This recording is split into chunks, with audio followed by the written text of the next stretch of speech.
Most people hear the word prepper and picture someone in a remote cabin surrounded by ammunition, freeze-dried meals, and conspiracy theories. That image has been so thoroughly planted in the culture that it has become a kind of social deterrent, a reason not to think too seriously about what would actually happen if the supply chain went quiet for a week. And here is what most people do not know. The average grocery store carries approximately 3 days of food inventory under normal buying conditions. That figure comes from supply chain research and has been confirmed repeatedly by federal agencies. When panic sets in, and during every major disruption of the last 2 decades, panic has set in, that 3-day window collapses to hours, not days. The 18 items in this video are not weapons. They are not freeze-dried military rations. Most of them are sitting in your home right now, or they cost less than $2 at any grocery store. What separates the people who sail through a supply disruption from the people who spend 3 days in line at a hardware store is not money, and it is not a bunker. It is the knowledge that ordinary household items have a second function, a dual-use capability that most people never think about until they need it. One of the items on this list was used by the United States Centers for Disease Control and Prevention and the Pan American Health Organization to purify drinking water across 19 developing countries. It is probably already under your kitchen sink. We will get to that. The idea that ordinary people should quietly maintain a reserve of household essentials is not paranoid. It is ancient. It is, in fact, one of the oldest documented behaviors of every civilization that survived long enough to leave a written record. Salt is the place to start, because salt is the original dual-use household item. For most of human recorded history, salt did not sit passively in a shaker on a dinner table.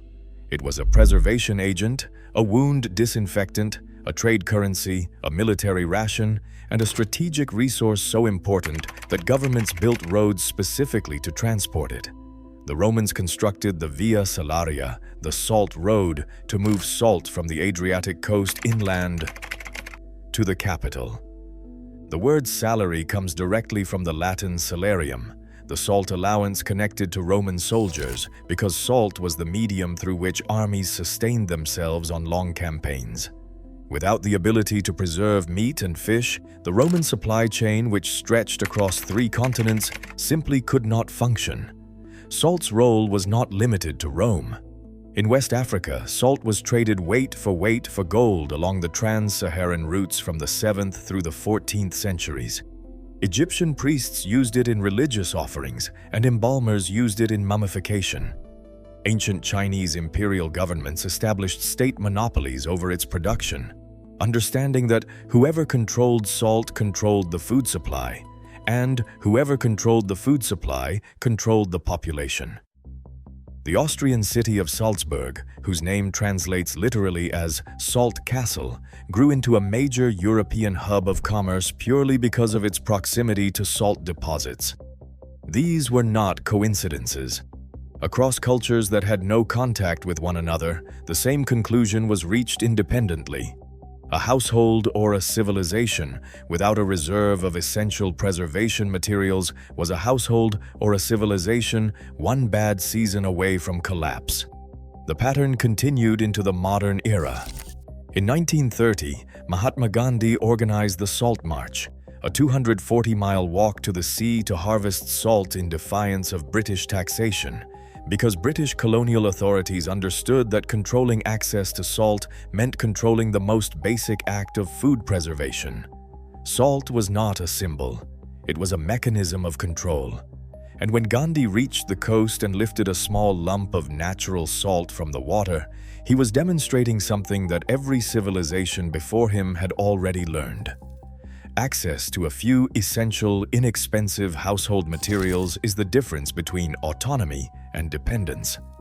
The same principle carried forward into the early 20th century, when outbreaks of cholera and typhoid repeatedly showed that communities with access to simple disinfecting agents, chlorine compounds, soap, and basic sanitation materials survived at dramatically higher rates than those without. In 1908, Jersey City, New Jersey became the first city in the United States to treat its municipal water supply with chlorine. The mortality rate from typhoid fever in the city dropped by more than 90% within a decade. That story points directly toward the compound at the center of this list, and toward the research team that, nearly a century later, would take that same compound into crisis zones around the world to test exactly what it could do. In the early 1990s, epidemic cholera swept through Latin America. The Centers for Disease Control and Prevention and the Pan American Health Organization responded by developing what they called the Safe Water System, a three-part intervention built around point-of-use water treatment using dilute sodium hypochlorite. Sodium hypochlorite is the active compound in plain, unscented household bleach. It is what gives bleach its disinfecting power. In the context of the safe water system, researchers discovered that a small, carefully measured amount of it could transform contaminated river water, well water, or standing rainwater into safe drinking water within 30 minutes. This was not a hypothesis. It was tested. Over the following decade, the Centers for Disease Control and Prevention and its partners ran controlled field trials across multiple countries, in rural and urban settings, and in populations including children, adults, people living with HIV, and communities relying on highly turbid water sources. The results, published across multiple peer-reviewed journals, showed reductions in diarrheal disease incidence ranging from 22% to 84%. By 2007, Population Services International, the nonprofit that partnered with the Centers for Disease Control and Prevention to distribute the sodium hypochlorite solution, sold more than 12 million bottles across 19 developing countries, treating more than 12 billion liters of water. Dual use is not a prepper buzzword. It is a pharmacological and public health concept. The Centers for Disease Control and Prevention built an entire emergency water program around one dual-use compound that most American households already own and use for laundry. The Environmental Protection Agency's current emergency water disinfection guidance is a direct descendant of that research. The protocol is specific. Use only plain, unscented liquid bleach with a sodium hypochlorite concentration of 6 to 8.25% as the only active ingredient. No thickeners, no scents, no color-safe additives. Add 8 drops of the 6% solution per gallon of water, or 6 drops of the 8.25% solution. Stir, wait 30 minutes, and confirm it smells faintly of chlorine.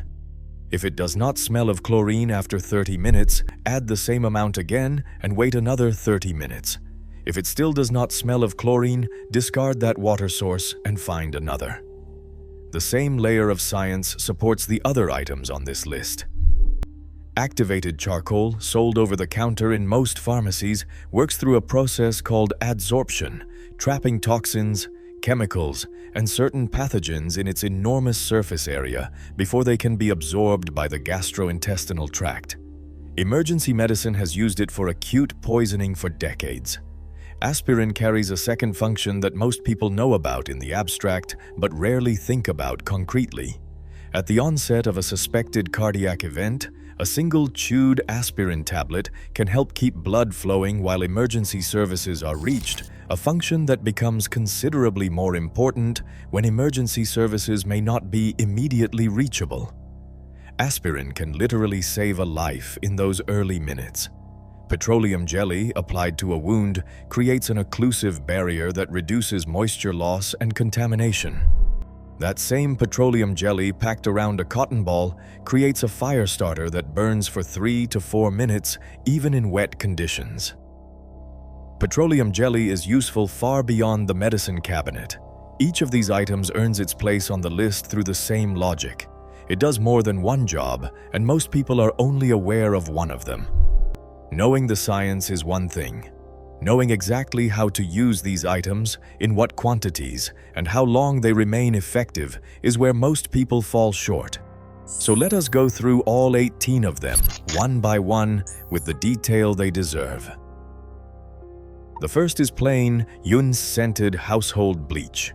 The bottle under your sink should list sodium hypochlorite as the only active ingredient, at a concentration between 6% and 8.25%. Do not use scented bleach, color-safe bleach, or bleach with added cleaning agents. Those formulations contain compounds that are not safe to consume even at trace levels. Rotation matters more than quantity. Bleach degrades at approximately 20% of its potency per year when stored at room temperature, and it degrades faster in heat and direct light. One fresh bottle, replaced annually, is more valuable than 6 degraded bottles pushed to the back of a cabinet. The second item is salt. Stored away from moisture, plain canning salt or non-iodized salt has an indefinite shelf life. For food preservation, the traditional curing ratio used across European and American household preservation for centuries is 1 pound of salt per 5 pounds of meat, packed dry or dissolved into a brine. That ratio inhibits bacterial growth by pulling moisture out of the tissue, the same mechanism that made salt the foundation of military logistics for 2,000 years. Canning salt is preferable to table salt for preservation because it contains no additives or anti-caking agents that can affect color or texture over long storage periods. The third item is petroleum jelly. A single jar has more applications than almost any other item on this list. Combined with a cotton ball, it makes a fire starter that outperforms most commercial tinder in wet or cold conditions, because the cotton provides the initial combustion point and the petroleum jelly saturates the fibers slowly enough to sustain a flame for several minutes, long enough to catch damp wood or green brush.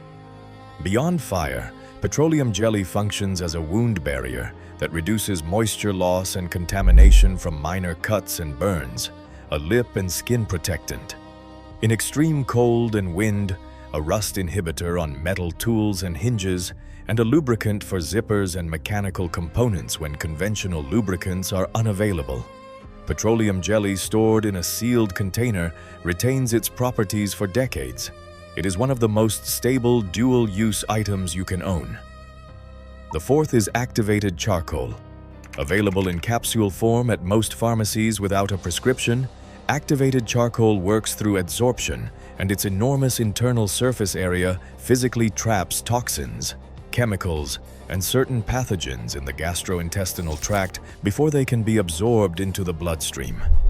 In emergency situations involving suspected ingestion of a harmful substance, it can delay or significantly reduce absorption.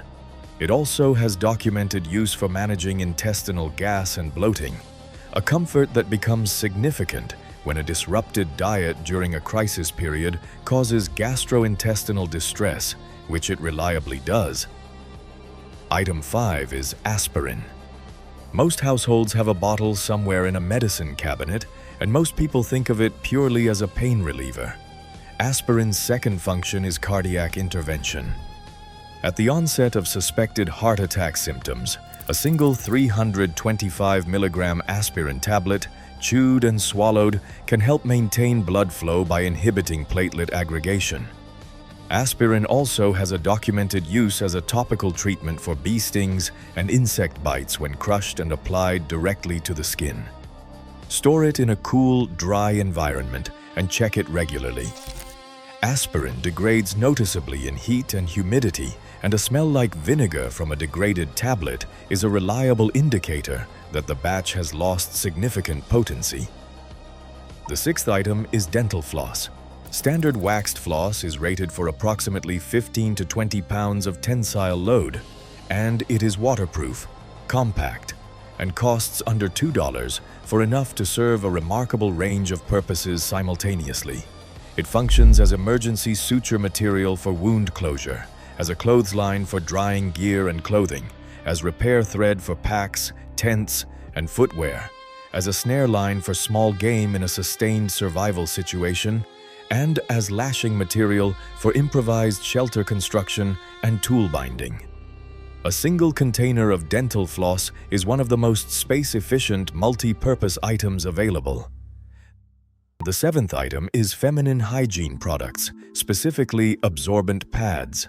Beyond their intended use, they can serve as wound dressings that absorb significant amounts of blood and conform to wound contours, as fire tinder in dry conditions, and as improvised insulating material for cold weather protection. They are sterile, compact, and lightweight, and they rank among the highest value barter items in any extended disruption. A large supply occupies almost no space. The eighth item is hard candy.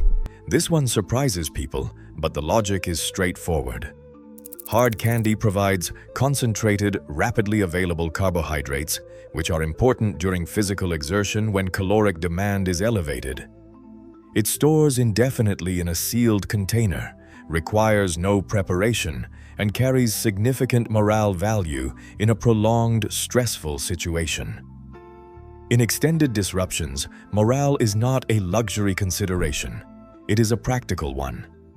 Communities and households that maintain psychological stability make better decisions, conserve resources more effectively, and maintain cooperative relationships that matter when individual resources run low. The ninth item is contractor-grade trash bags. Not the thin kitchen variety, but the 50-gallon, 6mm kind you can buy at any hardware store. They can serve as emergency shelter material when draped over a frame or hung from cordage, as water collection surfaces placed under roof runoff or beneath tree canopy drip points, as waterproofing for sleeping gear and for food supplies, and as sanitation containment for waste management when plumbing is unavailable. A box of 20 contractor bags takes up less space than a shoebox and covers contingencies that most people never think to prepare for until they are in the middle of them. The 10th item is baking soda. Its first function is culinary, as a leavening agent. Its dual-use profile is considerably broader. Dissolved in clean water at a ratio of approximately 1 teaspoon per cup, baking soda creates a mild alkaline wound rinse that helps neutralize acidic irritants and reduce infection risk in minor cuts and abrasions. It functions as a fire suppressant on small grease fires. The carbon dioxide released when it contacts high heat smothers the flame without the contamination risk of water on burning oil. It deodorizes sanitation areas in grid-down conditions, and it has documented use as a basic toothpaste substitute when conventional dental hygiene products are unavailable. The 11th item is white vinegar. Plain distilled white vinegar disinfects surfaces against a broad spectrum of bacteria when used at full concentration. It functions as a preservation medium for vegetables and proteins through pickling, a technique that extends the viable window of perishable food without refrigeration, using the exact same acidic preservation mechanism that traditional cultures developed independently across Asia, Europe, and the Americas. White vinegar dissolves mineral deposits on tools and equipment, penetrates rust on metal components when soaked overnight, removes pesticide residue from fresh produce, and can be used as a wound rinse in the absence of medical-grade antiseptics. It has an effective shelf life of up to 10 years when stored sealed, making it one of the longest stable liquids on this list. The 12th item is honey. Raw, unfiltered honey stored in a sealed container does not expire. This is not a figure of speech. Archaeologists excavating 3,000-year-old Egyptian tombs have confirmed edible honey that remained chemically stable across a time span that makes every other item on this list irrelevant by comparison. Honey's stability comes from its near-zero moisture content and its natural antibacterial properties, which prevent microbial growth indefinitely under proper storage. Beyond being a caloric reserve and a sweetener that helps maintain morale in a bland emergency diet, honey has a long and documented history of topical use on wounds and burns. Its antibacterial properties and viscous consistency create a protective barrier over damaged tissue. The 13th item is apple cider vinegar. Hippocrates, the physician whose name is attached to the foundational oath of medicine, documented the use of apple cider vinegar as a health tonic more than 2,000 years ago. Its documented applications include digestive support, blood sugar regulation, and surface disinfection. It creates an effective insect trap when placed in a sealed jar with small openings. It removes rust from metal tools when components are soaked overnight. It extends the brightness and burn life of propane lantern wicks when soaked before use. Raw, unfiltered apple cider vinegar with the mother has a shelf life of approximately 5 years, making it a stable, long-term storage item.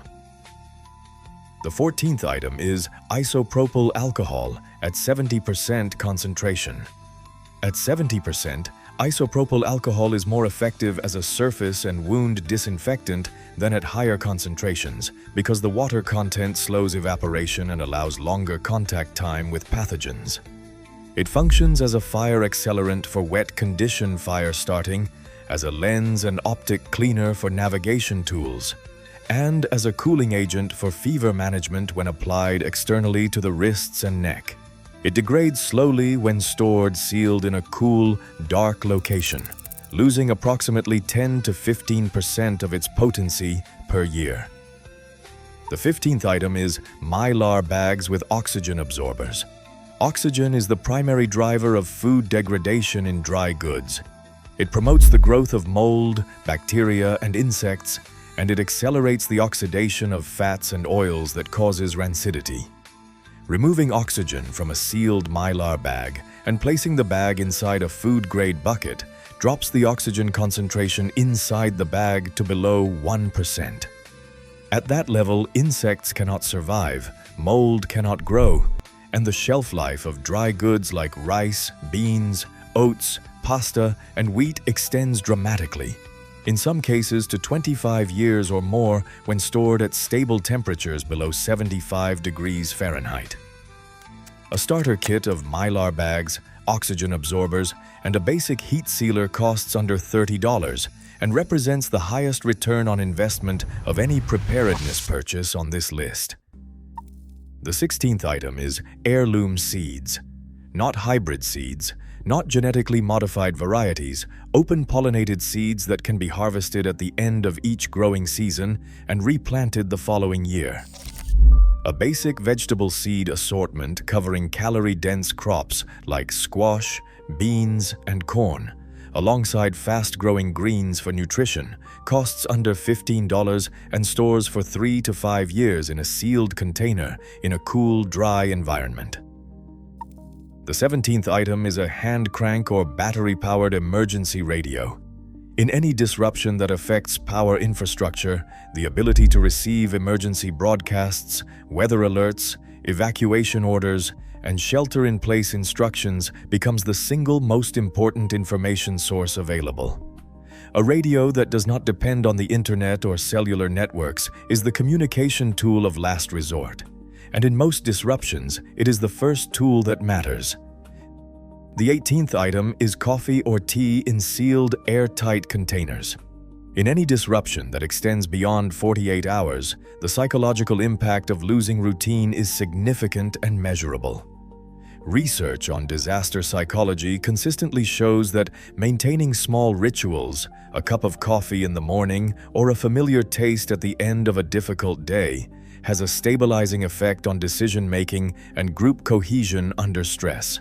Coffee stored vacuum sealed in a cool, dark location retains its quality for 2 to 5 years. Instant coffee in sealed tins lasts considerably longer. Every item on this list earns the dual-use label. The ones most commonly overlooked are the ones that carry the most weight when the supply chain goes quiet. Here is a dimension of this topic that even people who already know the list tend to miss. Not all dual-use items age the same way, and failing to account for that difference is what turns most stored supplies into a false sense of security rather than an actual safety net. Bleach loses roughly 20% of its active sodium hypochlorite concentration per year under normal storage conditions, and it degrades faster in heat and in direct light. Aspirin tablets deteriorate in heat and humidity, losing effectiveness before their printed expiration date. These items need to be treated like food, not like tools. First in, first out. Rotation is not optional. It is the entire logic of the system. Store what you use what you store. Rotate on a schedule. Now consider what effectively never degrades. Honey found in 3,000-year-old Egyptian tombs has been confirmed edible by archaeologists. Plain salt stored in a sealed container has an indefinite shelf life. Hard liquor above 80 proof does not spoil. Hard candy sealed against moisture lasts for years. Petroleum jelly, properly sealed, retains its properties for decades. White vinegar lasts up to 10 years. These are the anchor items of any stockpile, the ones that require almost no management and deliver full value whenever they are needed. The concept that ties this together is called the shadow shelf life.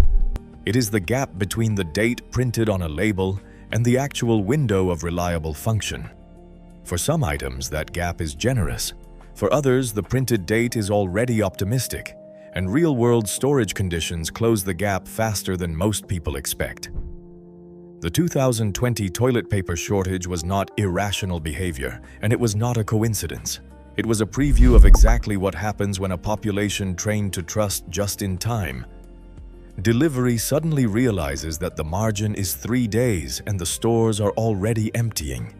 Every major disruption since has followed the same pattern.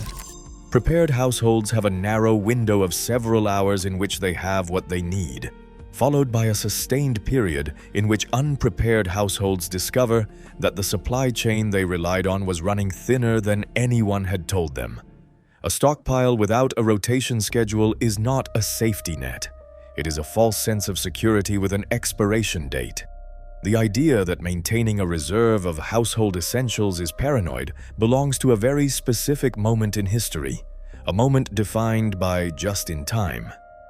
Delivery systems, global logistics networks, and grocery stores that restocked themselves invisibly every night. That moment is becoming harder to take for granted.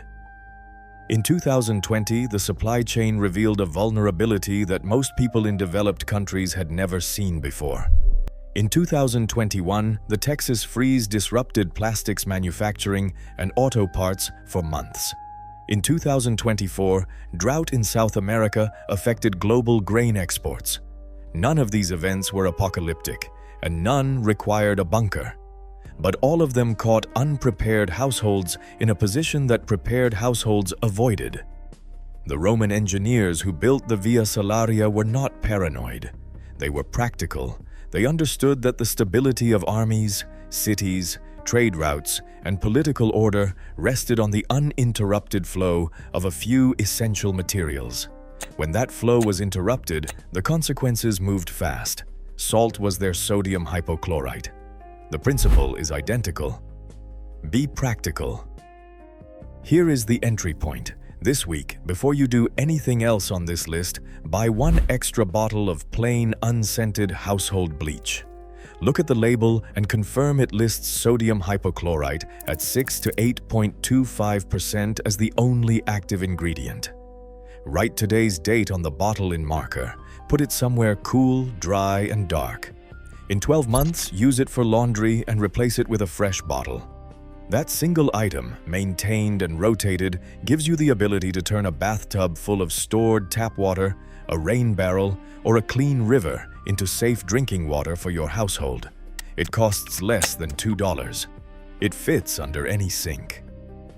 The most powerful thing you can carry into a disruption is the knowledge that what you already own does more than one job. That is not prepping.